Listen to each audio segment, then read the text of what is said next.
She's so beautiful and elegant. I wish I was rich and famous. Hollywood and celebrities have been captivating and mesmerizing Americans for generations now. But what are the generations in their family tree? Let's take a closer look. Wow, comedian and actress Melissa McCarthy is cousins to Playboy model and TV host Jenny McCarthy. Oh, I love Melissa McCarthy. She's so funny. Who is married to reality star Donnie Wahlberg, brother of movie star Mark Wahlberg. Rock icon Lenny Kravitz and famous weatherman Al Roker are first cousins. American Woman. Love that song. We always knew Beyonce was royalty, but CBS News confirmed it. Queen Bey is the 25th cousin, once removed, of Queen Elizabeth II. I'm her biggest fan. Ask the Beehive. Actor Warren Beatty and Shirley MacLaine are brother and sister. Ellen DeGeneres is related to Kate Middleton through a 1500 nobleman Sir Thomas Fairfax. Daughter of actor Jon Voight, Angelina Jolie is a descendant of King Philip II of France, and she is 26 cousins of Queen Elizabeth. Her ex-husband Brad Pitt is related to the royals through King Henry II. King Henry II, the father of King John of England, was a merciless tyrant, famous for starving prisoners to death, levying crippling taxes against the poor, torturing, hanging, and beheading the helpless commoners. Burning people's eyes out with hot pokers. Madonna and singer Celine Dion's lineage can be traced back to King Philip II of France. They are cousins with Prince William and Kate. Prince William is a descendant of Vlad the Impaler, who was famous for torturing, impaling, and drinking the blood of his victims. Slavery, death, and destruction. Something about the royals we should all know.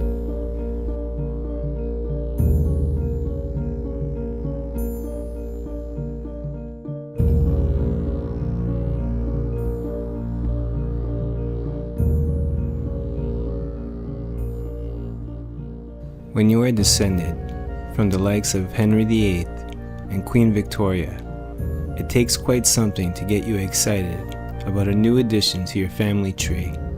But when Prince Charles found out he was related to Dracula, or to give him his actual name, Vlad the Impaler, he was more than a little delighted.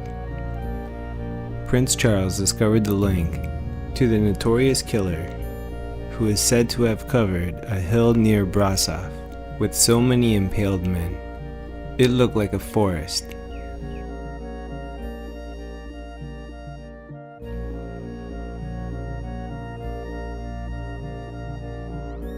It is believed that Queen Mary, consort of George V, Charles's great-grandfather, was related to the 15th century slayer, and the Prince of Wales certainly seemed delighted by the idea.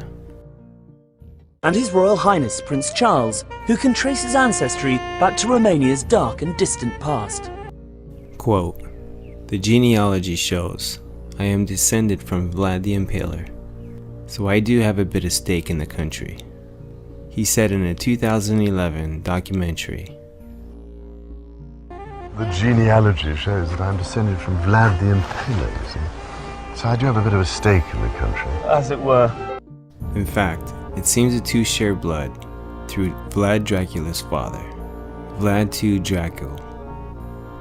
According to Nick Gombash, Hungarian genealogy blog. That's not to say Vlad the Older wasn't any less terrible than his son. Vlad II, the Prince of Wallachia, is known to have killed a number of people from a rival princely house as he tried to consolidate power and sent Vlad the Younger to be a hostage at the age of 13, which one imagines did little to help father and son relations.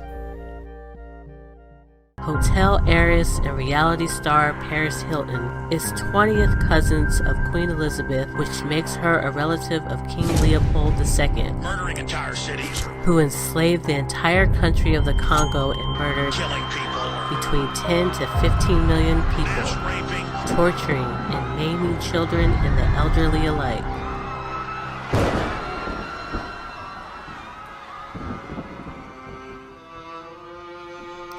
But why do so many celebrities come from royal families with such a dark and brutal history?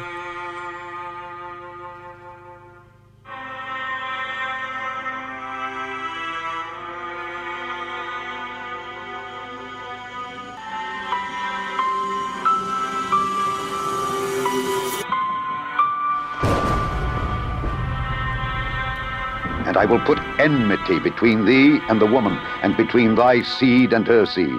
Planned Parenthood joins forces with the Satanic Temple. And there appeared another wonder in heaven, and behold, a great red dragon, having 7 heads and 10 horns, and 7 crowns upon his heads. And his tail drew the third part of the stars of heaven, and did cast them to the earth. And the dragon stood before the woman which was ready to be delivered, for to devour her child as soon as it was born. Have nothing to do with the fruitless deeds of darkness, but rather expose them. Now, the serpent was more subtle than any beast of the field which the Lord God had made. I will put enmity between thee and the woman. And Noah begat 3 sons, Shem, Ham, and Japheth. And between thy seed. These are the generations of Noah. Noah was a just man and perfect in his generations, and Noah walked with God. And her seed. Throughout history, on every continent, serpent worship has flourished. In the Americas, the Mayans and the Aztecs worshiped a variety of reptilian gods, sea serpents, feathered serpents, and powerful dragons. The priest class that ruled the Mesoamerican cultures, Toltec, Mayan, Aztec. The Aztecs credit the plumed serpent Quetzalcoatl with fathering their civilization. In exchange for this gift of knowledge and technology, the Aztec priests would graciously offer tens of thousands of human sacrifices. They would have the daily sacrifices, and the lower priest, it would sell beneath the pyramid in the market the human flesh. Huangdi, or the Yellow Emperor, was the first emperor of China. He was said to be the son of a dragon. The Chinese, Koreans, and Japanese speak throughout their history of dragons. Dragons who possess both physical and non-physical form. The lineage of kings that descend from a race of dragons is often claimed by Asian emperors. When the spirit of the dragon is invoked, human sacrifice is sure to follow. Legendary Mayan story of Kukulkan speaks of serpents of wisdom, enlightening the people, but also devouring their children. Kukulkan by the Maya is depicted in a number of ways. Sometimes he is human, sometimes he's a serpent. Sometimes we see him emanating from a serpent's head. You are the Grand Dragon of the clan in Georgia? That's correct. That's the highest office in Georgia? That's correct. The Kukulkan and the Grand Dragon of the Ku Klux Klan are invoking the same serpent deity. There are spirits in charge of regional locations. Both of these occult orders have come in contact with the same ancient evil that inhabits the Americas and thrives on human sacrifice. Calvin Craig, Grand Dragon of Georgia, United Klans of America, Knights of the Ku Klux Klan. The Klan for the first year or more than a year was simply a group that was a social group, and as a social group, they developed rituals. They developed elaborate mystical rituals that came from fraternity rituals, they came from Masonic rituals. Albert Pike served as a brigadier general in the Confederate Army. Following the war, Pike was jailed for treason. He was quickly pardoned by fellow Freemason President Andrew Johnson. Among eventually becoming a 33-degree Mason and a top leader of the Ku Klux Klan, Pike was also believed to be a Luciferian. He claimed he was able to summon Lucifer at will as the Grand Master of the Order of the Palladium. Palladism, or traditional Satanism, an ancient Luciferian cult, was then introduced to the inner circle of the Masonic lodges. This influence has flourished into modern-day Freemasonry in the super rites of the upper degrees.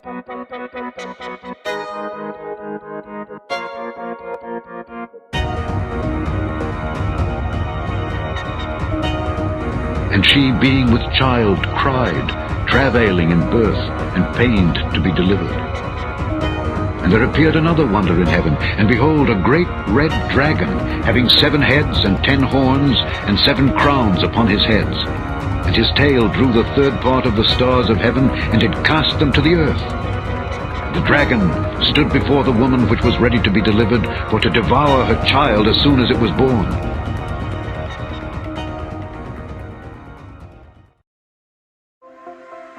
See Prince Harry and Meghan Markle's high-profile wedding guests. According to Kensington Palace, around 600 people were invited to attend the service at St. George's Chapel, Windsor Castle, followed by the Queen's lunchtime reception at St. George's Hall. The guest list still featured a number of notable attendees. There were many familiar faces, including UK royals, celebrities, and actors who came out to witness the hour-long ceremony. Meghan's famous friends Priyanka Chopra, Serena Williams, and members of the Suits cast were also in attendance. Later in the evening, Prince Charles will host a private reception at Frogmore House for only 200 of Harry and Meghan's closest friends and family. James Corden is reportedly one of the lucky ones to receive an invite to the wedding and both receptions. Harry and Meghan were married at Windsor Castle. Windsor Castle is located in London. The London boundary mark is surrounded by dragons, which are the most obvious and visible if you follow them. They can take you all over the city. This is their story. The dragon boundary marks are cast iron statues of dragons on metal or stone plinths that mark the boundaries of the City of London. The dragons are painted silver with details of their wings and tongue picked out in red. The dragon stands on its 2 rear legs with the right foreleg raised and the left foreleg holding a shield which bears the City of London's coat of arms, painted in red and white. The design is based on 2 large dragon sculptures 7 feet high, which were mounted above the entrance to the coal exchange on Lower Thames Street. Those cast iron dragons were erected as dragon boundary marks in October 1963 in Temple Gardens on Victoria Embankment. Dragons, gargoyles, serpent mounds, pyramids, and obelisks are high places marking the perimeter of satanic strongholds. Temple Bar Dragon is a different breed to the other dragons. It stands guard over the boundary between the City of London and the City of Westminster. The Temple Bar Dragon looks rather more fierce than the others. It is the tallest of all the dragons and has a very gothic look to it. Unlike the other boundary dragon, it is black and not silver. There are 2 replicas of the Coal Exchange Dragon at the south end of London Bridge, 2 on High Holborn, and single replicas on Aldgate High Street, Bishopsgate, Moorgate, Aldersgate Street, Farringdon Street, and at the south end of Blackfriars Bridge. At the heart of London are 2 cities, the City of London and the City of Westminster. The City of London is the ancient part of London that was once known as the Roman city of Londinium. The City of London is the ancient part of London that was once known as the Roman city of Londinium. The dragon, that old serpent which is the devil and Satan. And when the 1,000 years are expired, Satan shall be loosed out of his prison, and shall go out to deceive the nations which are in the 4 quarters of the earth, Gog and Magog, to gather them together to battle, the number of whom is as the sand of the sea. Gog and Magog are in the 4 corners of the earth. Donald Trump has played so far. He's a billionaire businessman and property mogul. A front-runner in the race to be the next US president. Many admire him for his straight talking. And now he's apparently been made a Knight of the Round Table in Tintagel and can call himself Sir. Heidi Davey reports. Well, as the legend goes here in Tintagel, only the best knights in King Arthur's kingdom are invited to sit at the prestigious Round Table. It's an honour bestowed on only a few, and Donald Trump has now been added to that list. The question is, though, why? So from henceforth, Donald Trump will be known at Camelot Castle as Sir Donald Trump of Camelot. He's really not joking, by the way, as the process for selection is extremely serious here in North Cornwall. We do it very, very rarely, and we do it. It is a great honour because the Noble Order of Camelot Castle is something that we do take very, very seriously. We have granted knighthoods previously. Some of them obviously are private for obvious reasons. I think he is one of the most noble men today in the world, and I think what he is doing is something that will go down in history, and I think King Arthur would be proud. It is still related to the Welsh nation and its heritage, and that I think is the key. You know, Arthur is part of our heritage. There is so much evidence for placing him in southeast Wales. It really is amazing that this idea hasn't been accepted. Well, I've never had any doubts that Arthur was a Welshman. And he appears fundamentally in the core of the lineage literature of royalty. Our Arthur now becomes the source by which the kings of England claim their right to rule. During the reign of Uther Pendragon, in the wake of the dragon-shaped star, Merlin foretold the coming of Arthur, a great warrior king who would defend his country and faith from foreign invaders and natural disasters. From the old Roman order that had withered and died, Arthur would sow the seeds of a nation that was to become Great Britain. From the old Roman order that had withered and died, Arthur would sow the seeds of a nation that was to become Great Britain. Today, Arthur's name lives on, but did he ever really exist? Alan Wilson and Baron Blackett have gone further than any other researchers in establishing the facts behind the legend. Since 1977, they have been re-evaluating the most ancient British texts. Not only have they identified two Arthurs, but they've also found physical evidence to support their claims. The book that really brought Arthur to the attention of the world was The History of the Kings of Britain, written in 1135 by Geoffrey of Monmouth. Arthur's name had been recorded before, but it was this work that portrayed him as a knightly king. The problem immediately was that he proclaimed an Arthur who fought the Romans, and an Arthur who fought and defeated the Saxons and others. The immediate problem is that you have a 200 and maybe 25 or 250-year-old king. This was pointed out by Polydore Virgil, the historian for Henry VIII of the Six Wives, and said this is impossible, that you've got a 250-year-old king here. He can't fight the Romans and the Saxons. This was immediately used to say, oh, this history is false.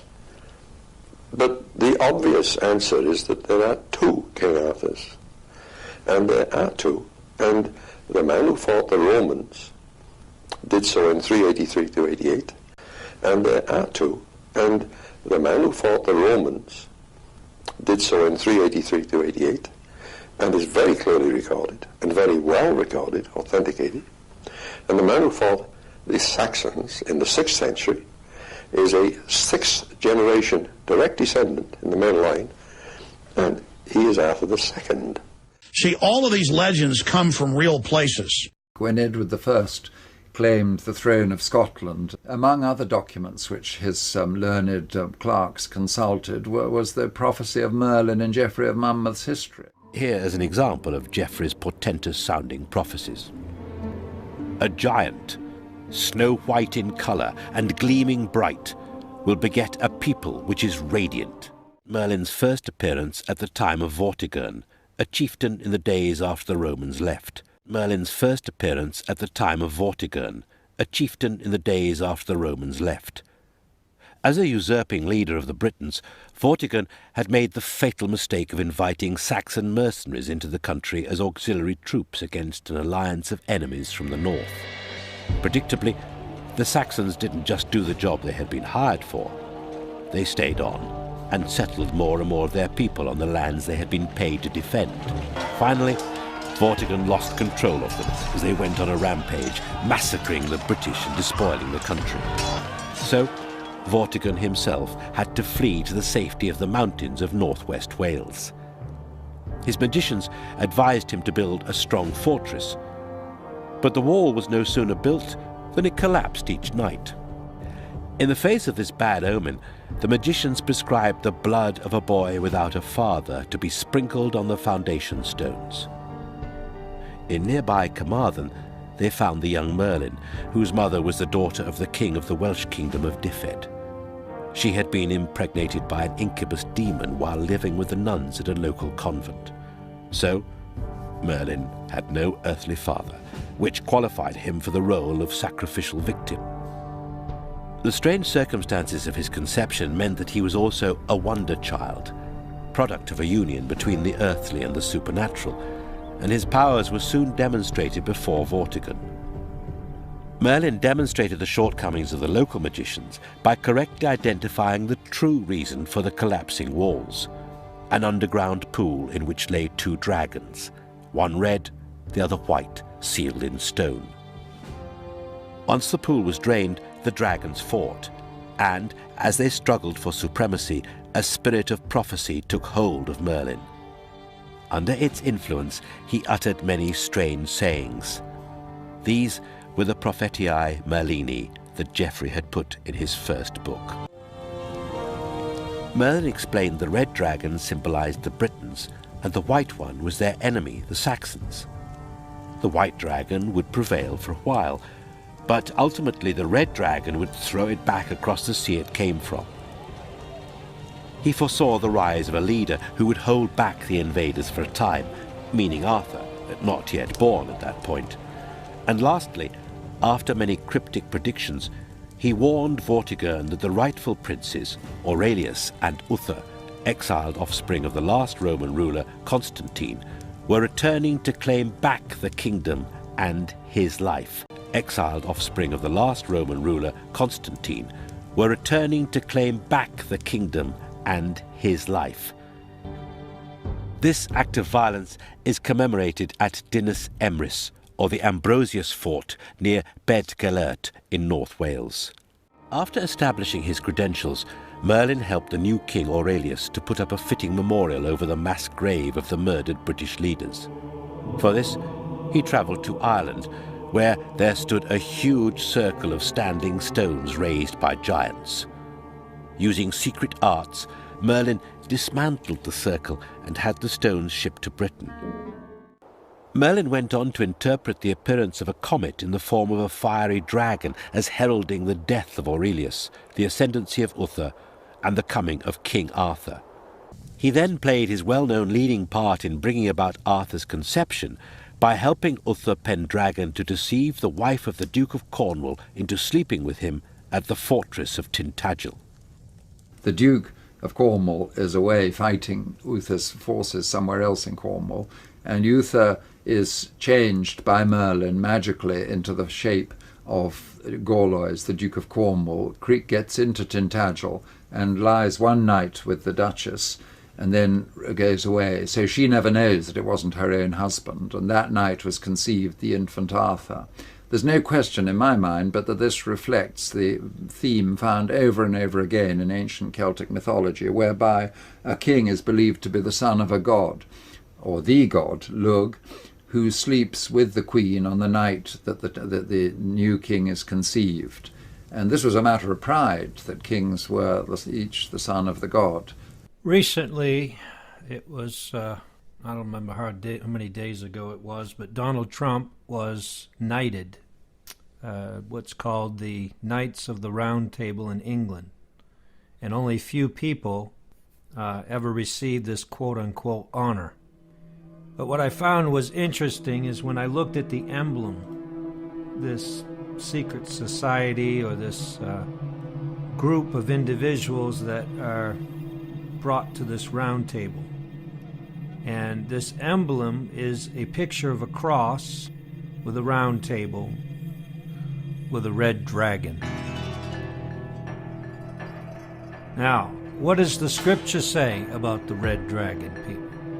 The emblem of the knights of the round table, worn round the necks of all the knights, was given to them by King Arthur as part of the ceremony of their being made a knight. The red dragon of King Arthur represented their alliance to the king.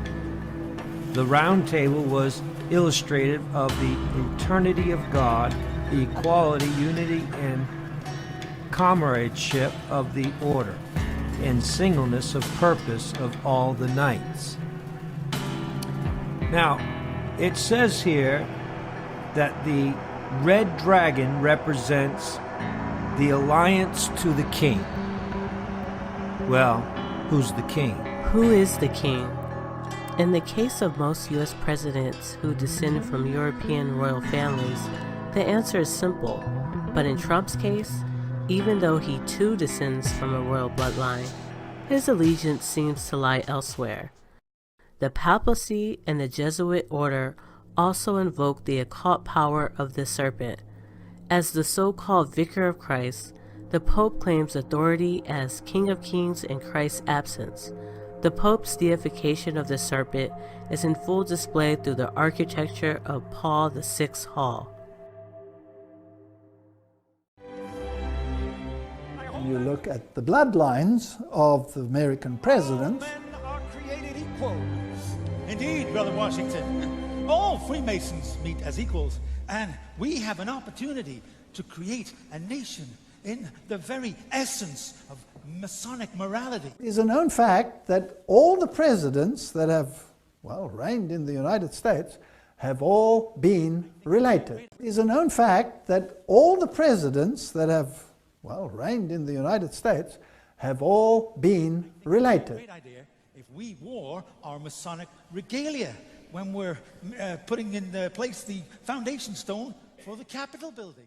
All 44 US presidents have carried European royal bloodlines. Say regalia? Yes. Well, it would be wonderfully symbolic, don't you think? You'll be wanting to put the all-seeing eye on our banknotes next. You think I'm taking it a bit far? Please don't ask me questions like that, Brother Franklin. You know I cannot tell a lie. 34 have been genetic descendants of just one person, Charlemagne, the brutal 8th century king of the Franks. 34 have been genetic descendants of just one person, Charlemagne, the brutal 8th century king of the Franks. You know, I do agree with you, though, the foundation stone of our new nation built on all those principles that we hold dear, perfect in its parts and honorable to the builder. And the plans for our new capital city already have a very Masonic feel to them, yeah. Now, that's a fascinating story, because Charlemagne is, of course, the one who was crowned emperor of the Roman Empire, the new Roman Empire, and the Pope was crowning him, because Charlemagne is, of course, the one who was crowned emperor of the Roman Empire, the new Roman Empire, and the Pope was crowning him. Well, hello, Brother Hiram. Brother Benjamin. And who's your friend? Oh, this is Mr. Aveney, our candidate for initiation into the order. I'm giving him a little introduction into some of our mysteries. Good evening, gentlemen. Oh, hey, what a privilege to be shown round by Hiram himself. Yes, I'm learning a great deal. And these two gentlemen are founding an entire nation built on our principles. We have great promises for our new nation. You know, I wonder if other presidents after me will also be Freemasons. Well, of course. I mean, I just sort of assumed. I'm afraid not, Ben. But many will be.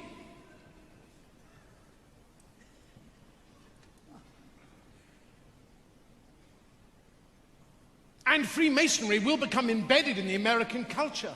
And the eye will appear on the banknotes. Oh, God. As will your face. Oh, God. And in years to come, these principles will be honored with a gift from your French brethren. See, all of these legends come from real places. The Queen's referred to dark forces at work in this country, of which we know nothing. And similarly, the doomed Diana thought, rightly or wrongly, that assorted agents of darkness were trying to kill her. Al-Faid's accusations, the British Dracula family, and Crocodile Wife. An older interview of Muhammad Al-Faid's father, Dadi Al-Faid, Lady Diana's lover, where he was openly accused of the British royal crown of assassinating his son and Lady Diana.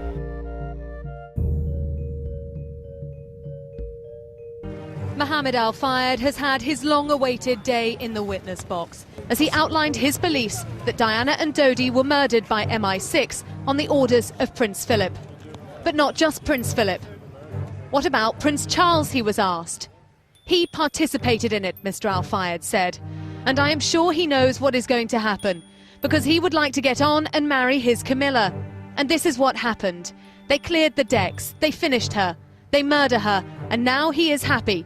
He married his crocodile wife. The royals he described as a Dracula family, and Prince Philip, the recipient of most of his vitriol, a racist and a Nazi. His frustration made him reveal bits and secrets regarding the origins of the British Blue Bloods. The British Dracula family. Count Dracula was a real person, a Romanian ruler, as I will later explain in detail. He was part of an older secret order, the Order of the Dragon. The dragon is a reptilian variation, especially used in the Asian world. The Asian leaders claimed the throne for having dragon blood, what in Europe is known as blue blood. Also, the home of the reptilian species is shaped like a dragon and is called the Draco constellation. Count Dracula's father was named Vlad Dracul. Drac means devil in Romanian, and Dracul means the devil. Princess Diana herself referred to the British royal family as lizards, and literally not human. The popular princess went as far as to publicly refer to the British House of Windsor as lizards and reptiles. They're not human, she said. Known as corpse medicine, it was popular amongst British royalty, Queen Elizabeth's predecessors. Eating the executed. Physicians, scholars, and noblemen generally believed in the healing power of death. It was assumed that all organisms had a predetermined lifespan. Even someone who had been executed obviously had some life that should have been left over, so demand for the lifeblood and body of the executed was quite high. William III and Queen Mary both took potions containing human skull. Charles II enjoyed these potions so much that he bought the recipe and mixed his own. These remedies were made using body parts supplied from an illegal grave robbing industry and blood freshly drank from the executed. Like her husband, Prince Philip, Queen Elizabeth came from a royal family of name changers to cover up their German identity.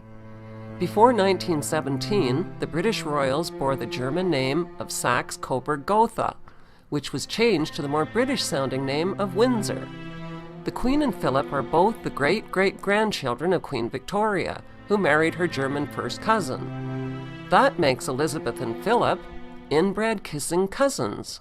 Eating from solid gold plates. Medical cannibalism.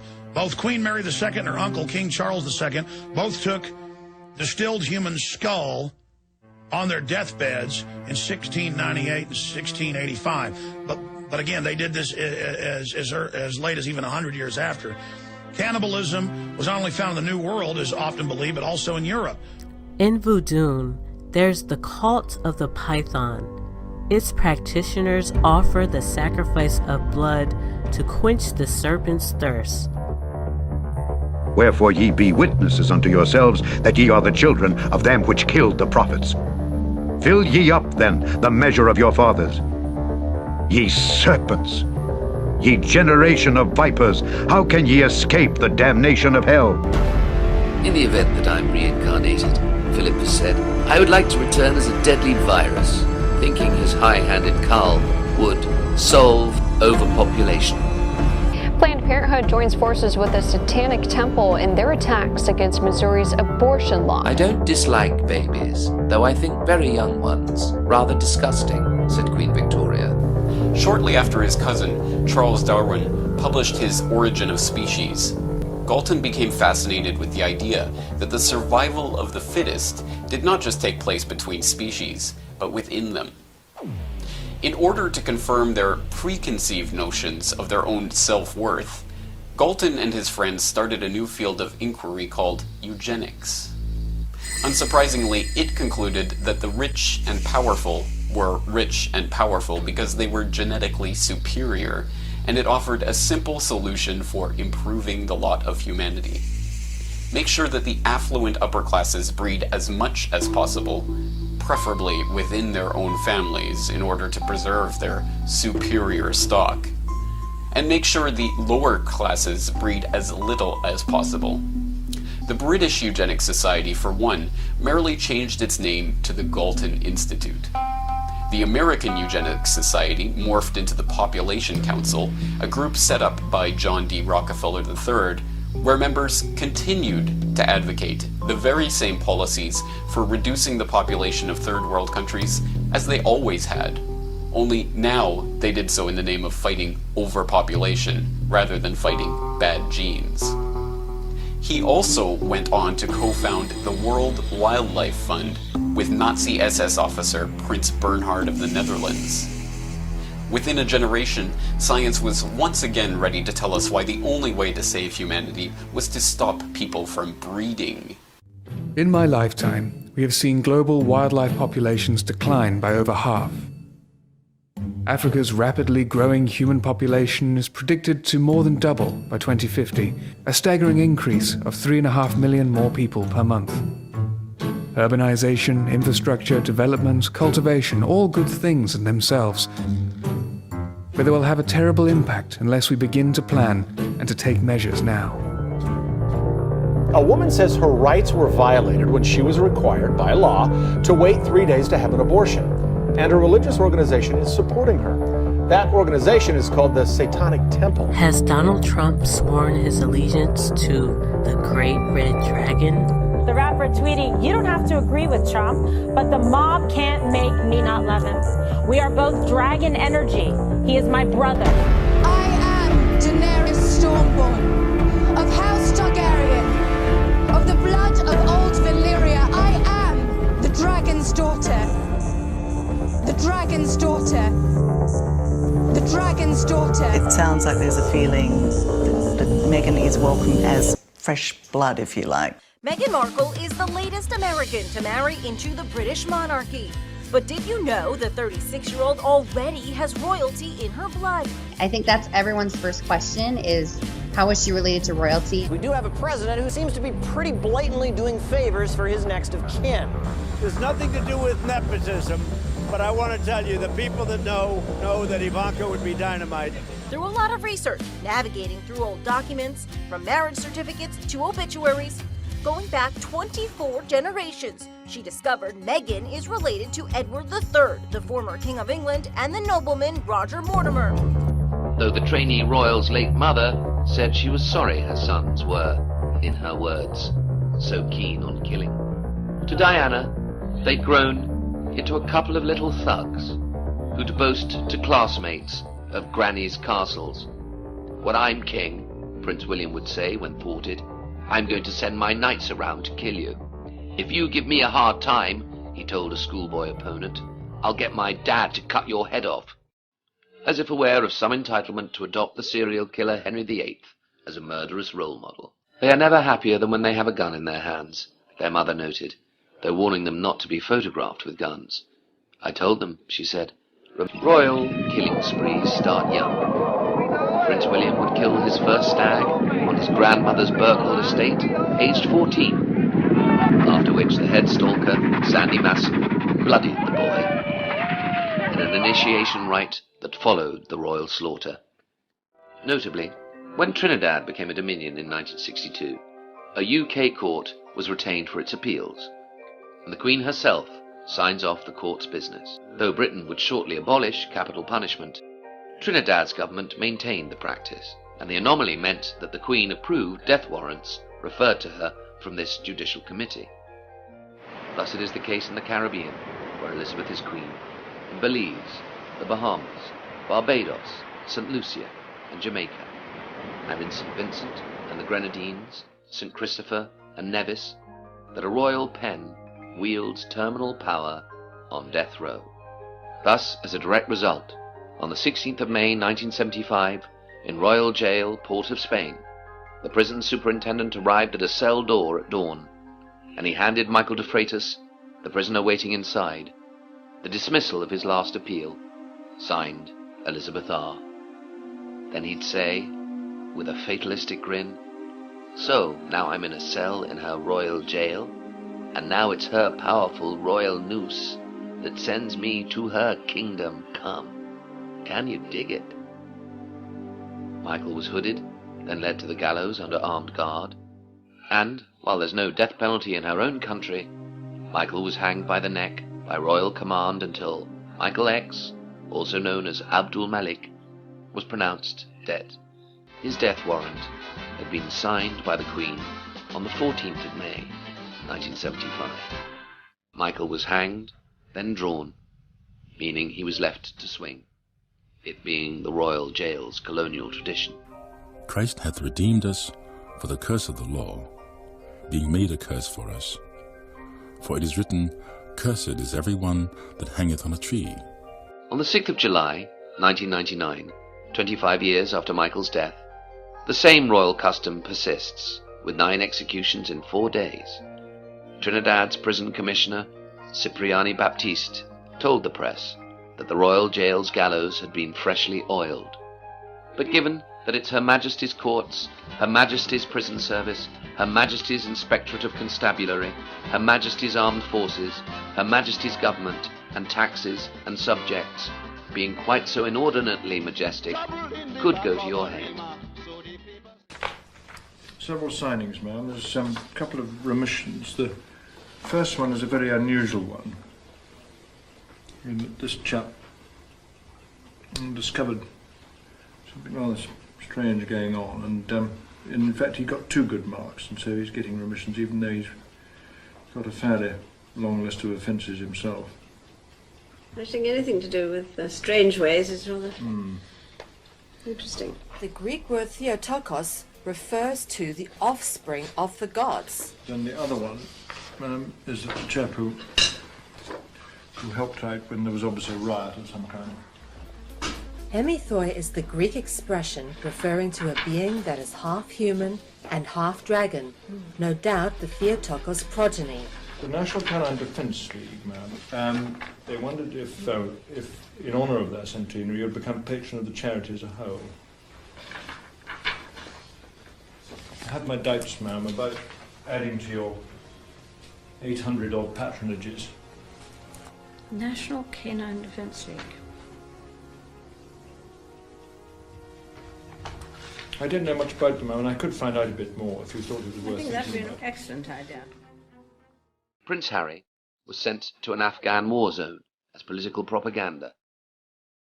Harry's bombs land on an area of Afghanistan in February 2008, and as Joint Terminal Attack Controller, Harry slaughters 34 Afghanis by using what's nicknamed Kill TV. He's then thought to have boasted of it in Bougie's nightclub. Codenamed Widow 67, Harry studies a regional map, pokes a finger at where the enemy's likely to be, then he instructs US aircrews to blast to smithereens, as if Afghan tribespeople were merely Norfolk pheasants. What do you see as the biggest challenges in conservation? The growing human population. What do you see as the biggest challenges in conservation? The growing human population. Because if where we are, there's nothing else. And do you have views about what should be done about that? Can't you guess? Predictable, given his fascist flavouring, Philip's no stranger to genocide. In the event that I'm reincarnated, Philip has said, I would like to return as a deadly virus, thinking his high-handed Carl would, in words, solve overpopulation. At the basis of it all is this colossal increase in the human population. It's one of the living species of the planet, but it's reaching plague proportions. Prince Otto, his younger brother, decided that the only way to keep his sanity while Ludwig was reigning was to shoot a peasant a day. So he shot them in the garden, then would wonder why his garden was overgrown. Catherine the Great locked up her hairdresser for over 3 years to stop him spreading the news she had dandruff. King Henry Christoph of northern Haiti liked forcing his royal guards to prove their loyalty by marching them off cliff tops, while Henry executed those who refused. Likewise, the Queen's sister, Princess Margaret, who was so royal that she'd sometimes answer the phone with the matchless phrase, "This is royalty speaking," as if expecting a long-distance curtsy. Huffley walked out of the film Schindler's List because she thought it was anti-German. The princess's views on any races or condition of men that differed from her own were distasteful. She told Chicago's mayor the Irish were pigs, all pigs, and as for India, she hated those little brown people. Princess Margaret would parrot the views of the Queen Mother, an unabashed supporter of white rule. The papers show the extent of the British colonial officers' involvement in employing the most cruel torture techniques against the Kenyans, including beating up and burning the revolutionaries alive, as well as severe sexual assaults and castration, which were used as the most regular and common torture techniques. Queen Elizabeth cited only one of the most popular shows in the world, Game of Thrones, in her annual Christmas Day speech on Thursday. Who came to the set of Game of Thrones? The Queen. Yes! The more you view mainstream entertainment through the lens of discernment, the more you can see a pattern start to emerge. Whether it's predictive programming harnessing the power of collective consciousness, or simply a need for the creators to speak their truth, it seems that Hollywood spellcasters cannot resist the impulse to tell the story of their family origins, the story of their family tree. Taylor also posted this pic with a pregnant friend backstage and described herself as, quote, mother of snakes. How cool was it when the Queen of England visited the set of Game of Thrones? While my tour of the set of Game of Thrones may have gained most attention, the creators of Game of Thrones are subtly emphasizing reptilian fertility through the metaphorical character of Khaleesi and the constant declaring of her title, Mother of Dragons. I, Daenerys of House Targaryen, first of my name, breaker of chains and mother of dragons. Her fertility stands in stark contrast to her army, the Unsullied, an army of castrated, expendable servants. The world hadn't seen a dragon in centuries until my children were born. In the real world, the elite used incest to protect the dragon bloodlines, and they used eugenics to destroy the seed of their enemies. This is the real Game of Thrones.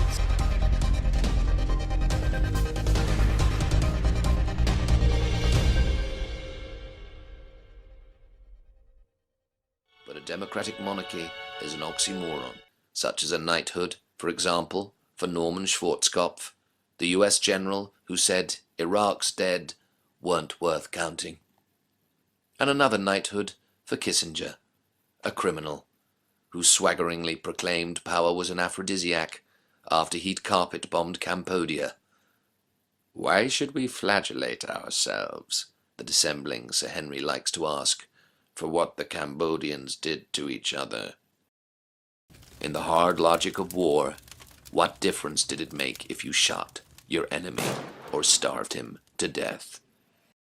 I want every Iraqi soldier bleeding from every orifice, General Schwarzkopf would sadistically announce, after which the Queen gave this ghoul her greatest honor. Other pillars of the American state join in the queue for awards, royalty-mongering specters of the US machine, Caspar Weinberger of the Iran-Contra drugs for arms affair, and Brent Scowcroft, Kissinger's gopher, and now Knights of the British Empire. For services to law enforcement, J. Edgar Hoover, the head of the FBI, who phone-tapped Martin Luther King for 10 years, is pleased to find himself similarly ennobled. This particular monarch is the beneficiary of dividends produced by an empire's corpse mountain, vast sums squirreled away without apology. It began with the royal namesake Elizabeth I licensing thieves to kit themselves out as predatory pirates for the purpose of raiding Spanish ships and plundering their contents, then bringing stolen gold to their pimping Gloriana.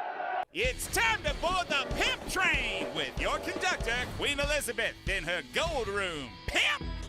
Queen Elizabeth was spotted strolling down rows and rows of gold bullion in her stash house, the Bank of England. While her subjects, the citizens of England, Canada, Australia, Jamaica, the Bahamas, etc., work hard, she sits back and collects the revenue, and although she's worth trillions of dollars, she makes her subjects pay for the maintenance of the royals' family lavish lifestyle. Why? 'Cause she's a pimp! As Britain became rich, it wished to expand using any pretext or deception to do so, such as declaring Ireland to be a barren wilderness so its inhabitants could be swept aside. As a result, royal favorites would receive tracts of land as plantations for Britain's cash crop, while the language and rights of the local population would be suppressed and killed off by the crown. In Ireland, Dublin's Dean Swift was prompted to despair that 1/2 of all Irish rents is spent in England and is squeezed out of the blood and vitals of Irish tenants, who all live worse than any English beggar. As Britain increased its appetites for luxuries further, it would extend its foreign possessions, therefore industrializing slavery as a solution. The defenseless and vulnerable were hunted down and rounded up by bribery and terror, sold on to the middlemen who traded in forced labor to produce the empire's new necessities.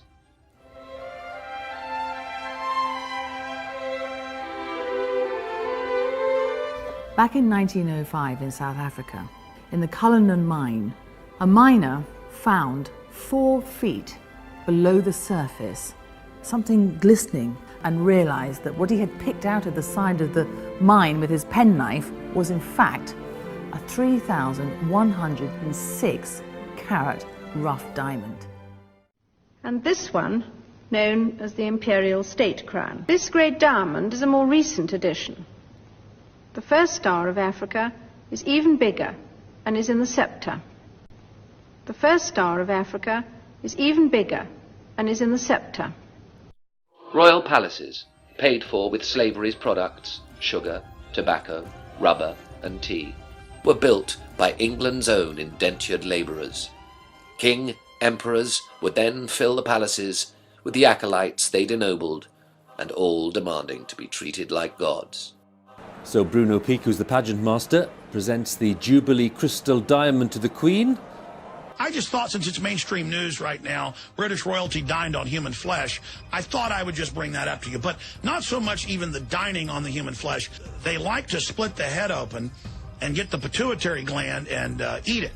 It's the old-fashioned growth hormone. You know, the rich people today spend millions of dollars getting the scores of facelifts and Botox and liposuction and blood transfusions. And oh, yeah, but that's for the lower-level nouveau riche.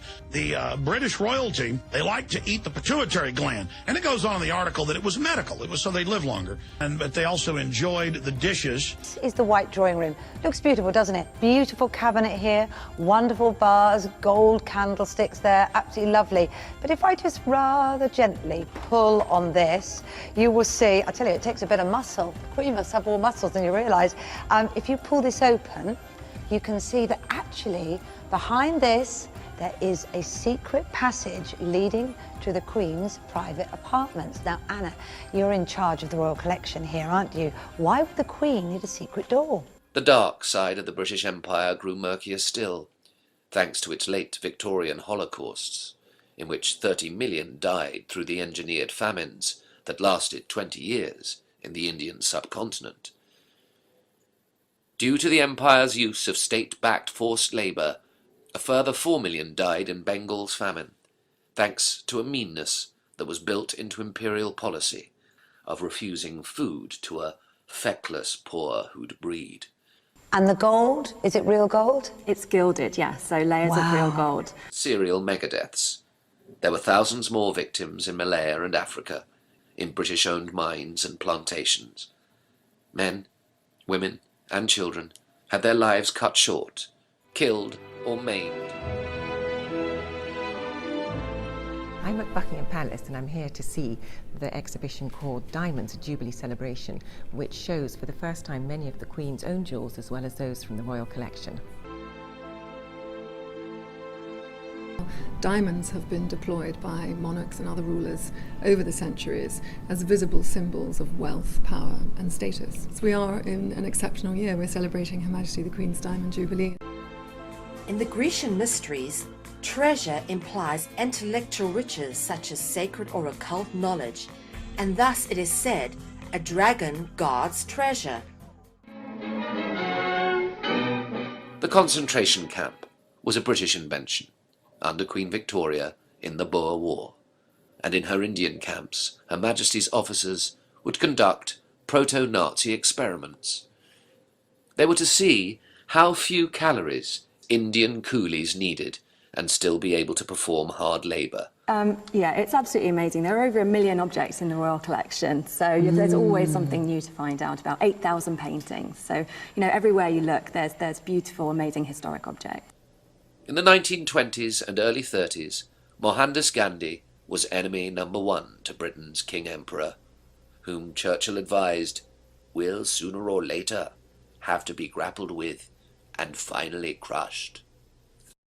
Thus, if you factor in the suppression of Mau Mau and the castration of the Kenyan landless, plus the Aden killings of the 1960s, if you factor in the decapitation of so-called bandits by Royal Marine commandos in Perak, and the bombing of Malaya during the so-called emergency,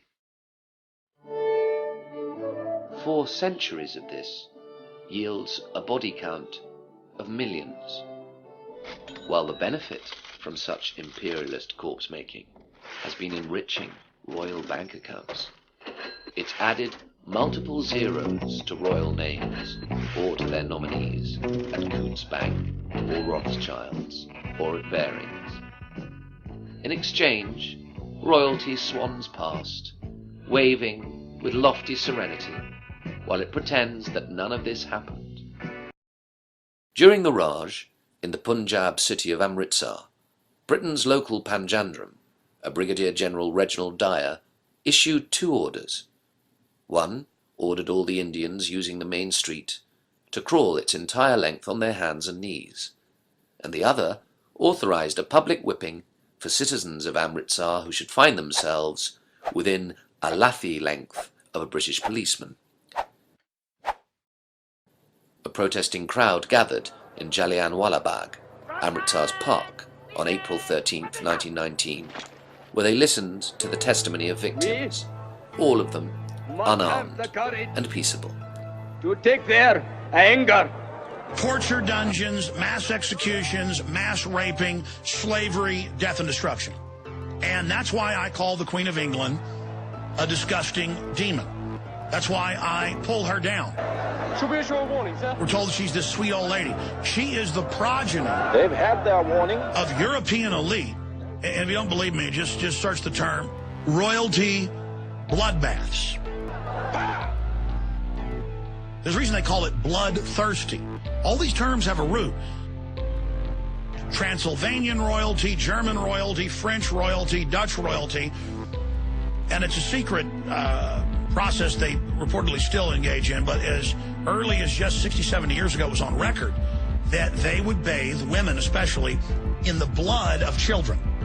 And we know who these folks are. See, it's not that they're smarter or even better than us.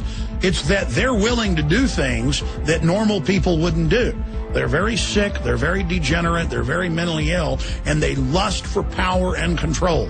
They think war and death is beautiful. And they're trying to now sell the general public on death and torture and murder and sadomasochism to turn our civilization into something that resembles the world they want. They want to bring all this out in the open. And that's what all the Lady Gaga, vampirism, and all that's about for our young girls. That's what the record suicides are about, and little girls cutting themselves up.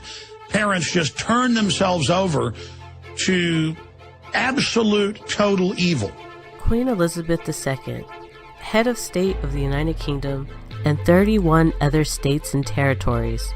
She is the legal owner of about 6,600 million acres of land. That's 1/6 of the Earth's non-ocean surface. She is the only person on Earth who owns whole countries and who owns countries that are not her own domestic territory. This land ownership is separate from her role as head of state, and is different from other monarchies where no such claim is made. The value of her landholding, $17 trillion. That's approximately. What I'm trying to say to you right now is that they are creating the structure. They're creating the structure of a totalitarian, one-world government.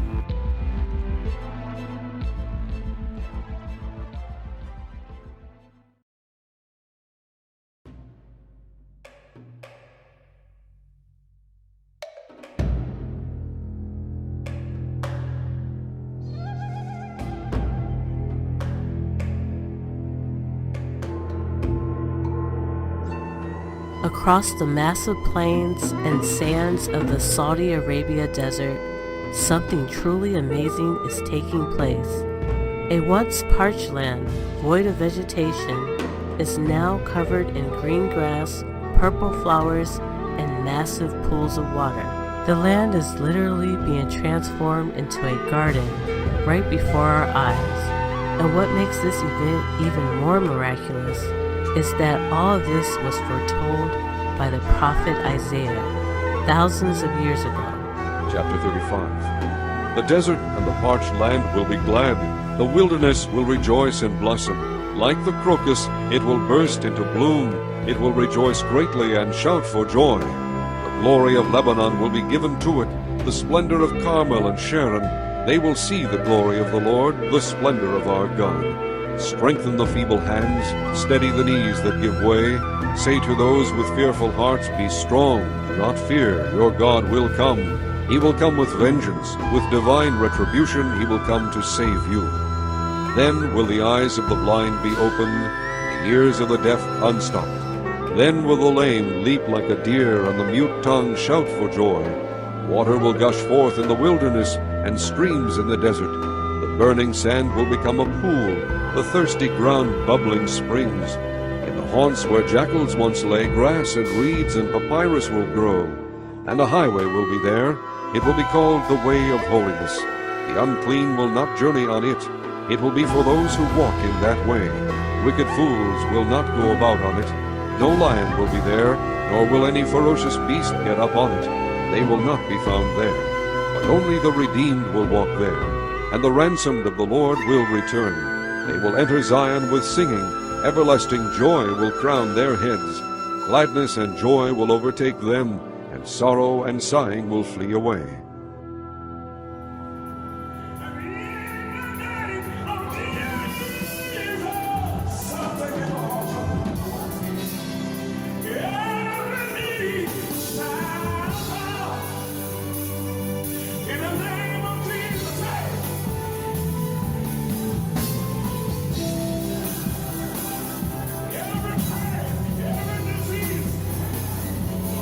This is one of the many signs that have been occurring, marking the season of great redemption, awakening, and revival, but also of judgment and justice. The dragon's rulership is finally coming to an end. Hallelujah. For ye are all the children of God by faith in Jesus Christ. Praise your holy name. For as many of you as have been baptized into Christ have put on Christ. There is neither Jew nor Greek. There is neither bond nor free. There is neither male nor female. For ye are all one in Christ Jesus. Hallelujah. And if ye be Christ's, then are ye Abraham's seed, and heirs according to the promise. Even in these bloodline families, God can reach down and save souls and do some amazing things. Dear Heavenly Father, praise your holy and righteous name. Hallelujah. Thank you, Jesus.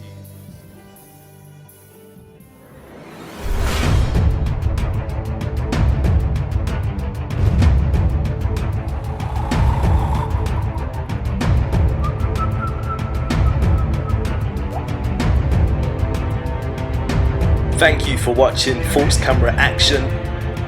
Before you go anywhere, don't forget to click subscribe.